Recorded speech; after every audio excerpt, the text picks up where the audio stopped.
Hello guys, welcome to channel. நம்ம lead board problems பார்த்துட்டு இருக்கோம். இன்னைக்கு நம்ம பார்க்க போற டாபிக் பார்த்தீங்கன்னா அரேஸ்ல இருந்து by n unique integers sum of the zero. அதாவது என்னன்னு சொல்லிட்டு ஒரு வேல்யூ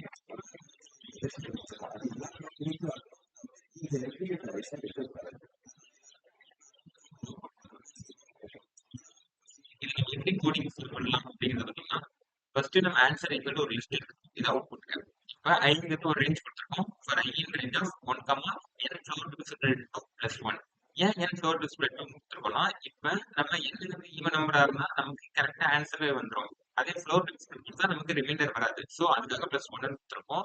இப்போ என்னங்கிற இடத்துல இங்க 5ங்கிறது 1, 5 divisible by 2 + 1னா நமக்கு 5 floor divisible by 2னா 2 கிடைக்கும். ஸோ 1, 2 + 1னா நமக்கு 1, 3 அப்படிங்கிற ஒரு ரேஞ்ச் கிடைக்கும்.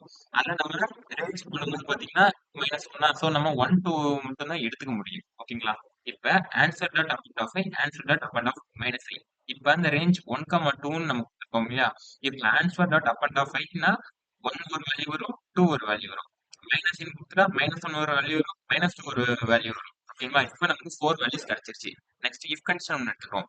If n divisible by 2 not equal to 0 அப்படின்னா அந்த 0ங்கிற வேல்யூ நம்ம எடுத்துக்கிறோம். இப்போ 5ங்கிறது 2ஆல் டிவிசிபிள் ஆகுமா? ஆகாது. ஸோ நம்ம அந்த 0ங்கிற ஒரு வேல்யூ எடுத்துட்டோம். ஆல்ரெடி நம்ம என்ன எடுத்திருக்கோம்? 4 வேல்யூஸ் எடுத்திருக்கோம்.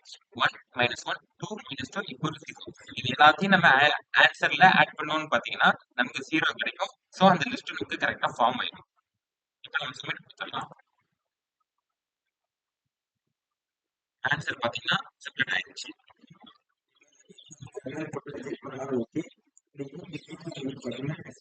ஆன்சர் கரெக்டடா ஆகிரும். ஏன்னா நம்ம கொடுத்துருக்க வேல்யூஸ் இப்படிதான் இருக்கணும். நம்ம சேமா தான் இருக்கக்கூடாது. ரிப்பீட்டட் இருக்கக்கூடாது. அது பாசிட்டிவ் நெகட்டிவ்னு மாறி இருக்கலாம். ஓகேங்களா? Thank you to all.